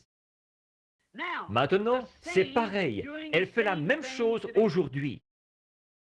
Remarquez, les cheveux coupés, le visage fardé, des vêtements sexy. Voyez-vous? Elle fait ça sans savoir que chacune de ces choses est contraire à la parole de Dieu. De se couper les cheveux fait d'elle une femme déshonorante, une prostituée. De porter des shorts la fait tomber en disgrâce. De mettre des robes sexy fait d'elle une prostituée. Et elle ne le sait pas. Ce n'est pas à cause de la sainteté de Dieu, c'est à cause de la convoitise de Satan. Elle pousse son Adam à la convoiter. Elle a ôté les vêtements dont Dieu l'avait vêtu, là-bas dans l'Éden, pour son voyage dans ce désert d'ici. Elle les a ôtés. Elle s'est dévêtue, alors que Dieu l'avait couverte de peau. Elle s'est mise à les enlever petit à petit, et la voilà revenue comme elle était au commencement. Maintenant, elle a amené son Adam à porter ses dessous. Un homme qui porterait une espèce de petit short efféminé et qui sortirait avec ça, je ne pense pas qu'il y ait grand-chose d'un homme en lui. C'est le plus grand efféminé que j'ai jamais rencontré. Voyez? Voyez-vous, elle a amené son Adam perverti à agir comme elle. Voyez-vous, à porter ses dessous à elle. Elle a vu ce qu'elle pouvait accomplir là-bas, en enlevant tous ses vêtements, sauf ses dessous. C'est le short, bien sûr. C'est ça, le dessous féminin. Et là, c'est son Adam qui le porte maintenant. Et selon la parole originelle de Dieu, c'est une abomination pour une femme de mettre un vêtement d'homme. Et pour un homme de mettre un vêtement de femme, d'après la parole originelle. Pensez un peu à ça. Maintenant, le voilà maintenant qui porte aussi une frange de cheveux comme elle. Il les ramène sur son front, il met un bigoudi. C'est bien un des spectacles les plus dégoûtants que j'ai vus de ma vie, de voir de ces jeunes là aujourd'hui avec la frange qui leur descend sur le front, comme ceci. Et les cheveux teints, décolorés, avec un genre de solution de peroxyde, ils se décolorent les cheveux et les enroulent sur des bigoudis pour faire une frange. Espèce de grand efféminé. C'est terrible de dire ça du haut de la chair, mais le jugement commence par la maison de Dieu. Vous ne savez même pas si vous êtes homme ou femme. Et il paraît que notre armée américaine va bientôt porter le short. C'est exact. Voyez-vous la perversion? C'est un vêtement de femme. Il porte une frange de cheveux comme elle. L'autre jour, j'étais dans un Howard Johnson, pas celui d'ici, mais un sur la route qui mène à l'extérieur de la ville. Je suis resté assis là complètement stupéfait. Voilà un jeune gars qui arrive avec la bouche ouverte. Il avait les cheveux foncés ici et il les avait ramenés de ce côté-ci. Et il avait mis un bigoudi pour les friser à la hauteur de ses yeux. Il regardait en l'air avec ça sur les yeux. Il se promenait comme ça. A-t-on jamais vu une perversion pareille? Voyez-vous, lui, il ne le croirait pas. Peut-être qu'il pourrait prouver qu'il est de sexe masculin, mais il a un esprit féminin. Il ne sait pas à quel côté de la maison il appartient. C'est exact. Quelle perversion! C'est ce que Satan fait. Il pervertit les nations, il pervertit l'Église, il pervertit les gens. C'est un trompeur, un pervertisseur de la vérité originelle. Dieu a fait l'homme, homme. Il a fait la femme, femme. Il les a vêtus différemment. Et ce qu'il voulait, c'est qu'ils restent comme ça et qu'ils agissent comme ça. L'une est féminine, l'autre est masculin. Il a séparé Adam dans le jardin d'Éden. C'est ce qu'il a fait. Il a séparé Ève de lui. Maintenant, il porte une frange comme elle. Elle se coupe les cheveux comme lui. Et lui, il essaie d'imiter sa coiffure à elle. Voyez, elle porte ses vêtements de dessus. Et lui, il porte ses sous-vêtements. Or, ça a l'air sacrilège, mais je ne le dis pas dans cette intention. C'est la vérité absolue de l'Évangile. Si vous ne le savez pas, alors il y a quelque chose qui ne va pas chez vous. Ou bien vous êtes aveugle, ou bien vous n'êtes jamais sorti dans la rue. Elle pense, et lui aussi le pense, qu'il n'y a pas de mal à ça. Ils s'entendent là-dessus. Les femmes disent, « Eh bien, il fait tellement chaud. » Les vieux Indiens Apaches là-bas, ils vous feraient rougir de honte. Plus il fait chaud, plus ils mettent de vêtements pour se protéger du soleil. Ça les fait transpirer, et comme ça, ils ont un système de climatisation pendant qu'ils marchent. Voyez, ils restent en plein soleil. Vous ne pourriez pas le supporter du tout. Vous seriez couvert de cloques, vous brûleriez. Mais vous voyez, c'est ce qu'ils appellent une instruction supérieure. C'est ce que la science moderne a produit. Oh là là, la voilà nue, dans la Odyssée, et elle ne le sait pas. Elle était nue dans l'Éden. Voyez-vous la similitude entre les deux royaumes? L'un est celui du péché et de la mort, l'autre c'est la vie et la justice. Là-bas, elle était couverte d'un voile saint. Ils étaient tous deux nus, ils ne le savaient pas. Ils n'en savaient rien, parce qu'ils étaient voilés par l'Esprit de Dieu. Et ici, ils sont voilés par la convoitise, et ils se regardent l'un l'autre pour... Voyez-vous, Adam pouvait regarder Ève, et il ne savait pas qu'elle était nue. Mais maintenant, avec ce voile de convoitise, elle ne se rend pas compte qu'elle est nue, mais elle le fait sous l'empire de ce voile de convoitise, pour que les hommes la regardent. Ça ne peut pas être dans un autre but que celui-là. Vous ne le croyez pas, mais c'est quand même ce que vous faites. Et les hommes regardent. Et en constatant l'étendue de votre pouvoir d'attraction, il s'est mis à porter lui-même certains de vos vêtements. Oh, quelle perversion! Quel âge! Quel temps que celui où nous... Comme il est trompeur! Oh, toutes ces choses! Et ils ne le savent pas. Il y a un esprit complètement perverti dans l'homme. L'homme est voilé par la convoitise de Satan et la femme aussi. C'est un esprit satanique d'une grande société. Voyez-vous? Ils ne le savent pas, mais ils sont une organisation.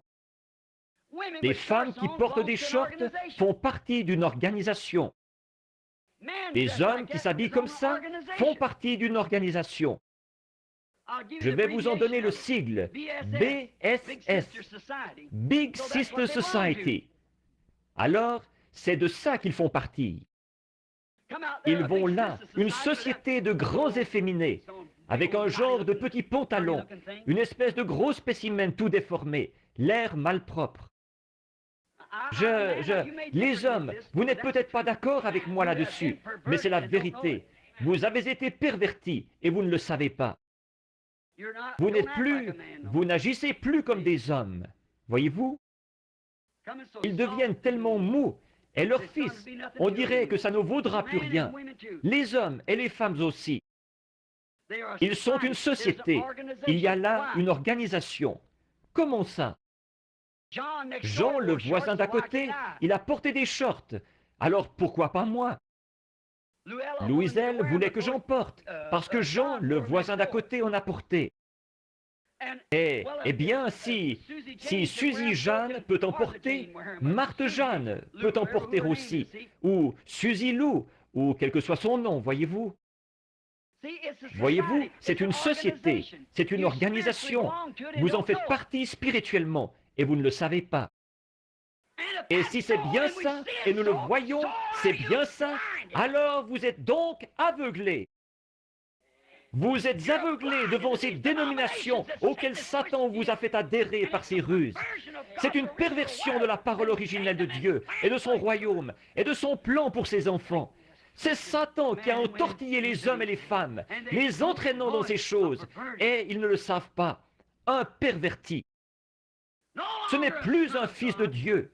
Une frange qui lui descend sur le visage, en short, il se promène comme ça dans la rue. Un fils de Dieu? Un diacre à l'église? Un pasteur à la chaire? Non, ce n'est pas un fils de Dieu. Il n'est jamais passé dans le filtre de la pensée de Dieu. Il ne porterait pas ses vêtements de femme. Certainement pas. Et elle ne porterait pas des vêtements d'homme non plus. Voyez-vous? Ce n'est pas un fils de Dieu. C'est un fils de Satan et une fille de Satan. Pénible à dire. Satan a réussi à pervertir et à prendre possession de ce monde, à en faire son royaume. Les hommes ont été placés ici avec le libre arbitre, leur permettant de choisir eux-mêmes le genre de vie qu'ils voulaient mener. C'est comme ça qu'on peut voir ce qu'il y a dans votre cœur. Voyez, votre voix, savez-vous une chose? Vos actions parlent tellement fort qu'elles étouffent votre voix. Si je vais voir un homme et qu'il dise « Oh, nous sommes tous chrétiens, nous sommes membres de l'Église », et des photos de stripteaseuses accrochées partout dans son bureau, il aurait beau me dire n'importe quoi, je saurais à quoi m'en tenir, vous aussi. Une femme qui se dit chrétienne alors qu'elle a les cheveux courts? Non, non, vous savez bien que non, voyez-vous. Oui, monsieur.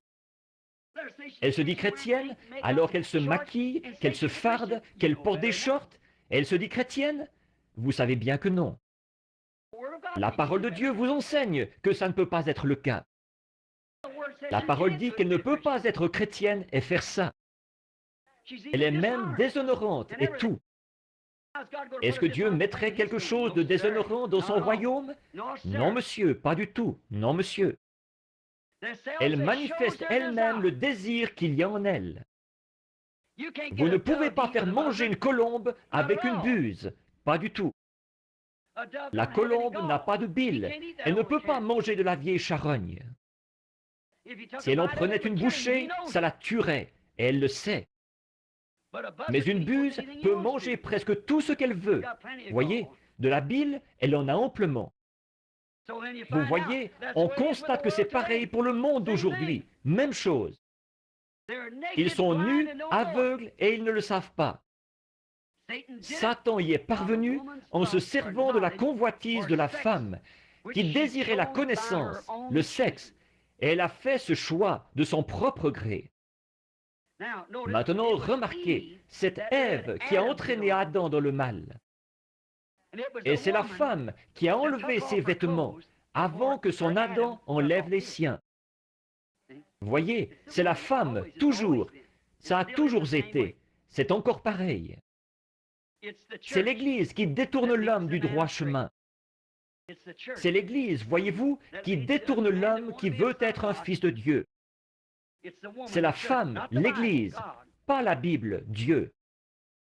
Car la Bible, c'est l'homme. Oh oui, la parole a été faite chair. Et il était un homme, voyez. La Bible, c'est l'homme. L'Église, c'est la femme, voyez.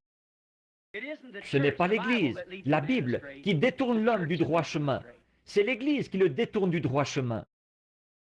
C'est à cause de l'Église qu'il s'est retrouvé nu, pas à cause de la Bible. Voyez, absolument pas. La Bible lui dit qu'il est nu. Oui, monsieur. Maintenant, remarquez comment, par le sexe, le désir sexuel, elle avait soif de connaissance, de savoir ce qu'il en était de ceci, et comment, si ce fruit était bon ou pas. Et c'est ce qu'elle a fait. Mais un jour, Dieu en reprendra possession par un homme. Il a été livré par une femme, mais il a été racheté par un homme. L'homme, Jésus-Christ, qui est la parole. Et alors, qu'est-ce qu'il y aura? Remarquez en terminant. Il n'y a pas longtemps, ici, j'ai fait cette déclaration. Il me reste encore 4 ou 5 pages là, mais de passages de l'Écriture et tout, auxquels je voulais me référer. Mais écoutez, terminons en disant ceci. Souvenez-vous, ici, il n'y a pas longtemps, je vous ai apporté un enseignement sur les 7 trompettes, la fête des trompettes et tout. J'ai dit, il y a une fête du 8e jour. Alors, le 7e jour, ce serait le dernier, ce serait le millénium. Mais il y a une fête du 8e jour. Et si c'était le 8e jour, et qu'il n'y a que 7 jours, on se retrouverait de nouveau au premier jour. On reviendrait au premier jour. Alors, une fois le millénium terminé, alors il y aura de nouveau un Éden qui sera établi. Le grand royaume de Dieu aura été regagné. En effet, Jésus a lutté jusqu'au bout contre Satan dans le jardin de Gethsémane. Et il a regagné l'Éden. C'est ce qu'il est parti préparer dans le ciel pour revenir ensuite. Là-haut, dans le ciel, il a dit que votre cœur ne se trouble point. Quand il était ici sur terre, il a dit, vous les Juifs, vous avez cru en Dieu. Bon, je sais que j'ai mauvaise réputation, il a dit, et il me traite de ceci, cela et autre chose. Mais vous avez cru en Dieu, et comme vous avez cru en Dieu, croyez aussi en moi. Il était Dieu manifesté, voyez. Croyez aussi dans la maison de mon Père, il y a plusieurs, ou dans le plan de mon Père, dans les projets de mon Père, il y a plusieurs palais. Je vais aller préparer une place. Regardez quelles en sont les dimensions. 1500 000 carrés. Dites, où est-elle? Il est parti la préparer. Il est un créateur. Il crée tout cet or. Les rues sont transparentes. Il est un créateur. Il prépare une place.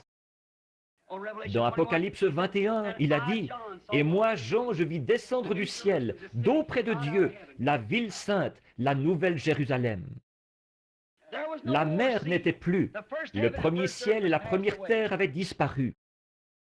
Nos premiers cieux, qu'est-ce que c'était? C'était le millénium. La première terre, qu'est-ce que c'était? C'était celle-ci. Elle sera renouvelée. Tout comme elle a été baptisée par Noé au jour de sa prédication. Elle a été sanctifiée par Christ qui a répandu son sang sur elle.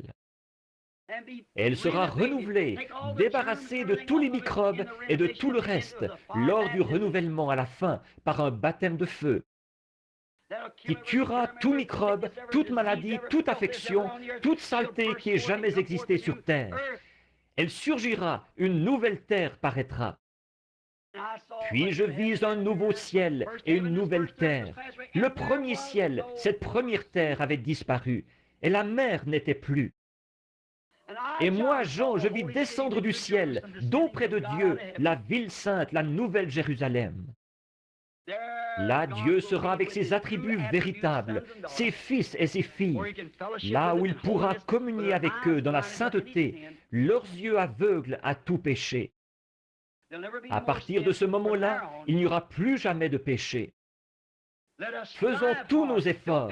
Ne soyez pas séduits en ce jour-ci, mais efforcez-vous d'entrer par la porte.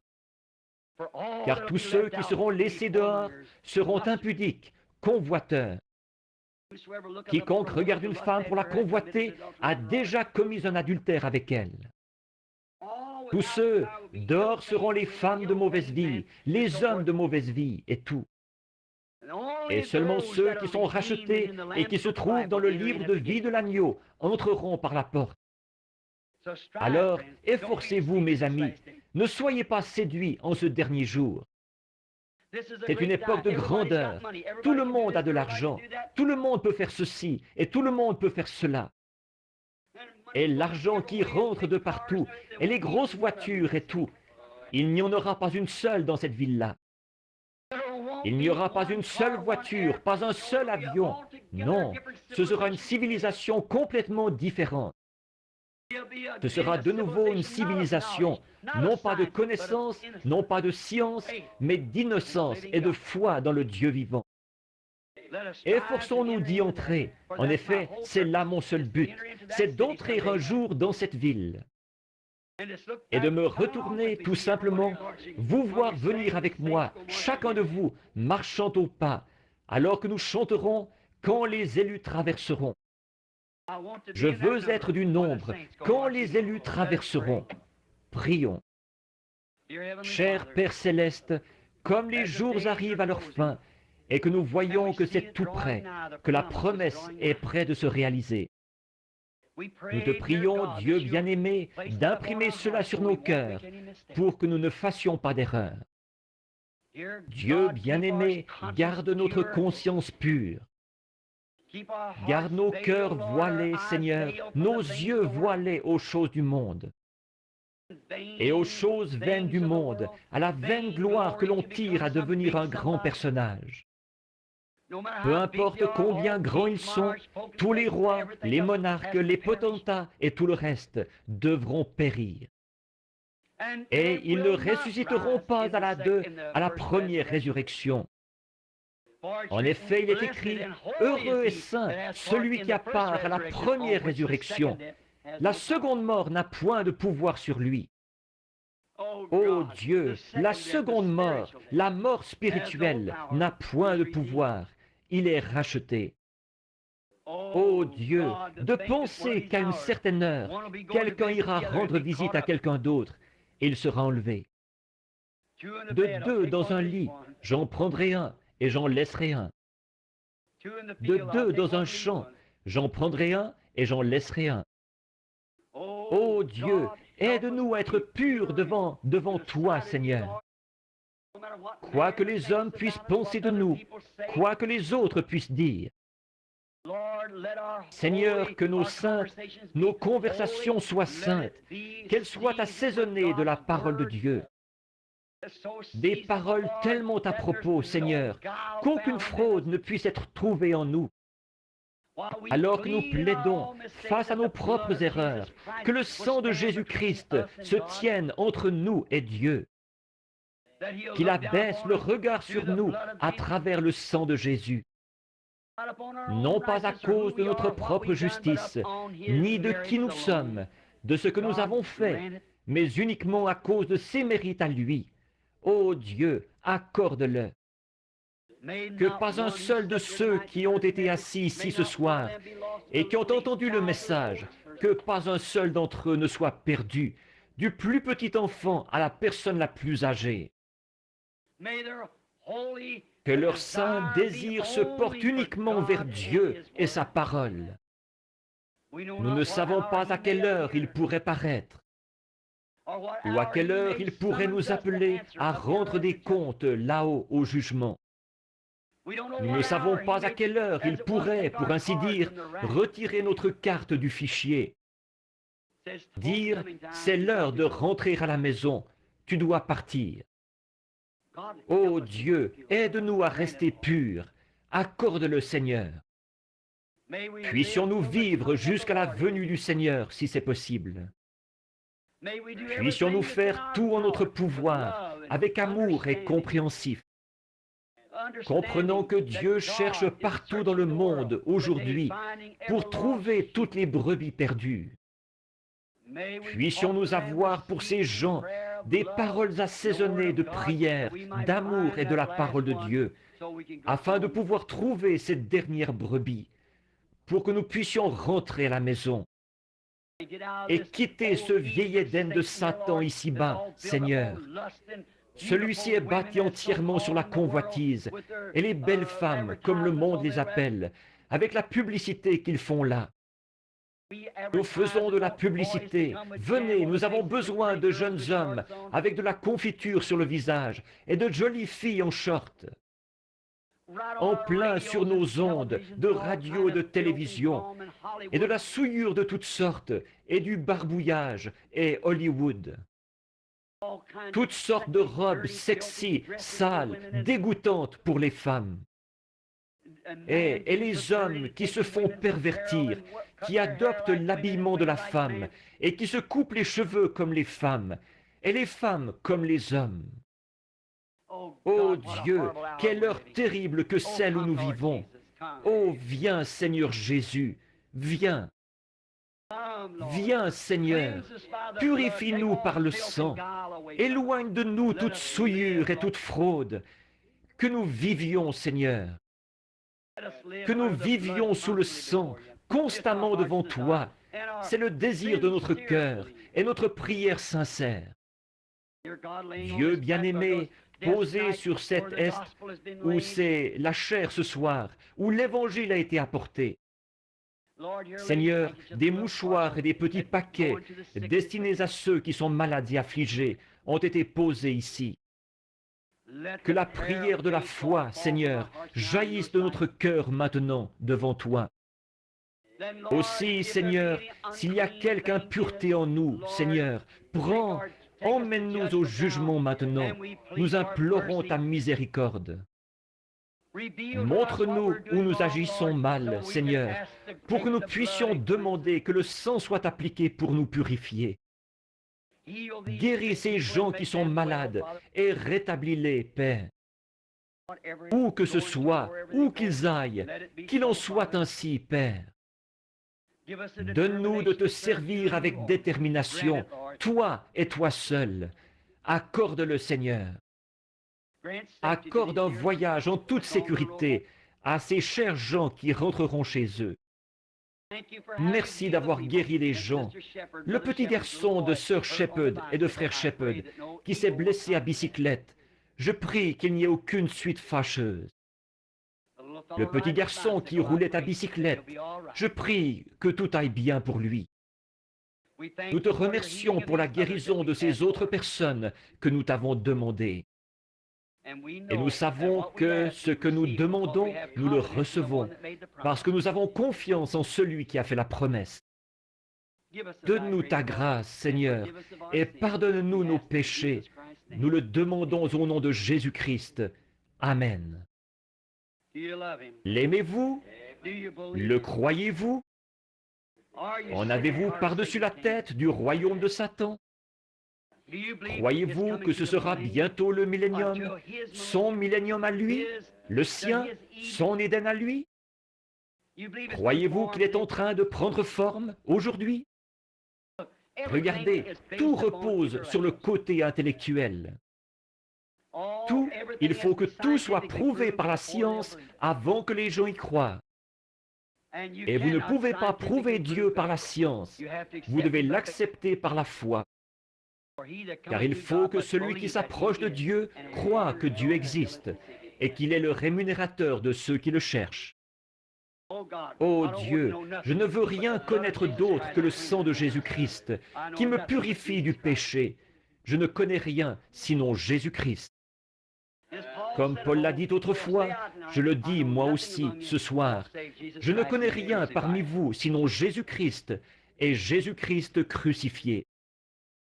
C'est tout ce que j'ai à vous dire. C'est que cette Bible, je crois de tout mon cœur, si je connais bien mon cœur, que c'est la parole de Dieu, parfaite et sans mélange. C'est d'elle que je vis, c'est sur elle que je me fonde. Si j'avais 10 000 vies, je voudrais consacrer chaque instant à cette parole, car c'est la parole de Jésus-Christ. Ils auront beau chercher à en démontrer la fausseté, la science aura beau chercher à dire qu'on ne peut pas s'y fier et tout. Pour moi, c'est la seule chose au monde à laquelle je peux me fier, c'est cette parole.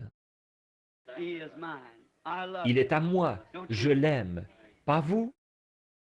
S'il y a un péché dans votre cœur, s'il y a une faute dans votre cœur, si vous avez quoi que ce soit, priez maintenant et demandez à Dieu de vous pardonner. Priez pour moi, je prierai pour vous.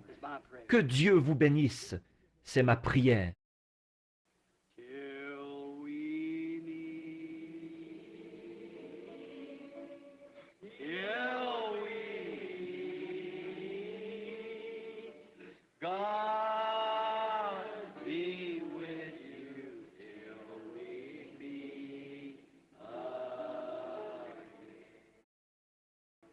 Vous aimez-vous les uns les autres?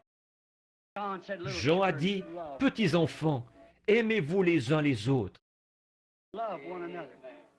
Aimez-vous les uns les autres, car l'amour couvre une multitude de péchés. Maintenant, serrons-nous la main les uns les autres.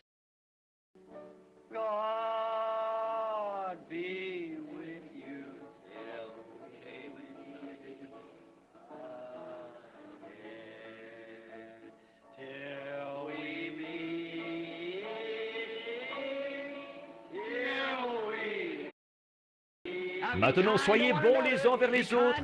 Soyez bons vers tout le monde. Conduisez-vous correctement vers votre prochain. Demeurez sans tâche jusqu'à ce que Jésus vienne.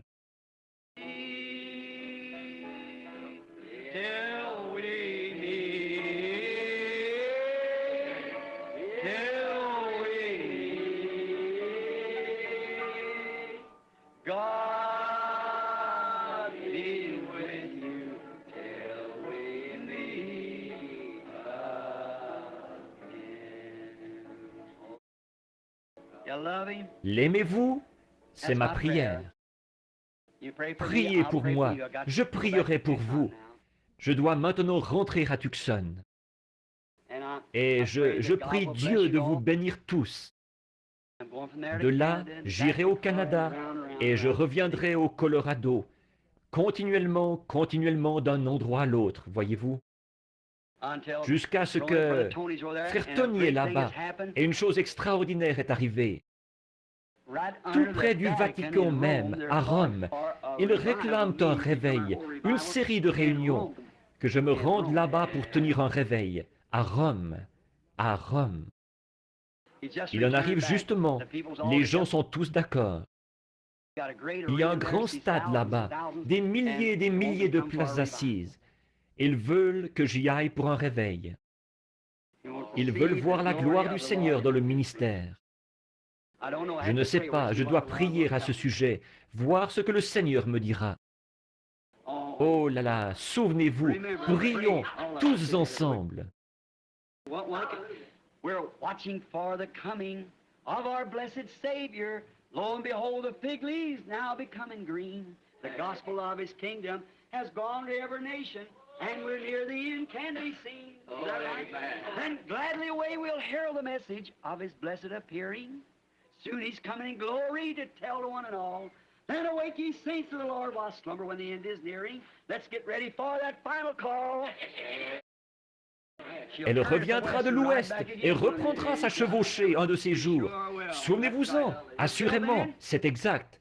En attendant, Take the name of Jesus with you, child of sorrow and of woe. It will joy and comfort give you. Take it everywhere you go. Precious name, oh how sweet, oh Father.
Maintenant, le dernier couplet, chantons-le avec nos cœurs inclinés, maintenant.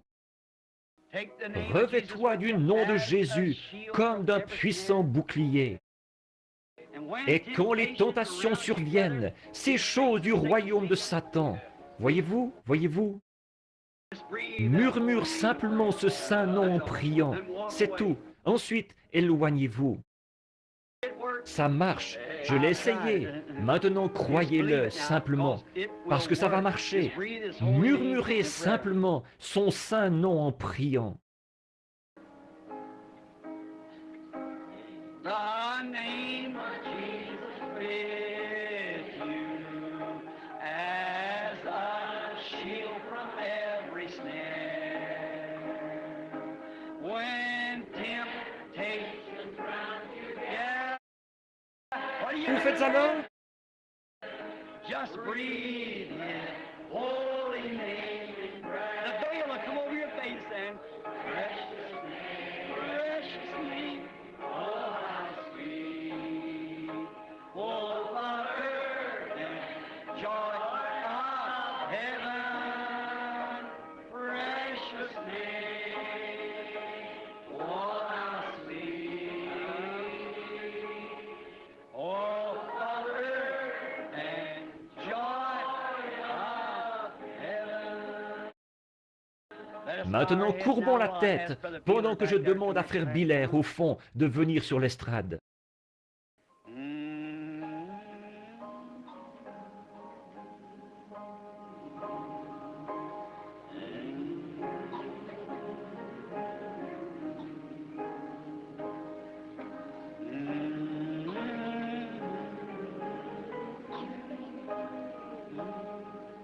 Just breathe His holy name.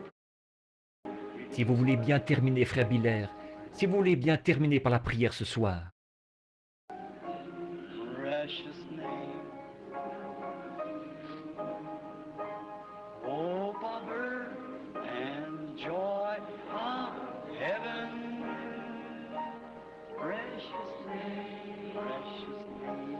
Oh, how sweet. Hope of earth and joy of heaven. Now with our Maintenant, heads alors que nos bowed and our têtes sont hearts inclinées et que nos cœurs sont bowed, Brother inclinés, Beeler, frère Biller, one of our associates l'un de here, nos Brother associés Ethel ici, Beeler, frère Estel fine Christian Biller, brother, un frère loyal chrétien man. très bien, un homme loyal. I'm going to Je ask vais lui him if he'll demander de dismiss bien the vouloir audience tonight terminer in la prayer. réunion ce God bless soir you, Brother Beeler. par la prière. Que Dieu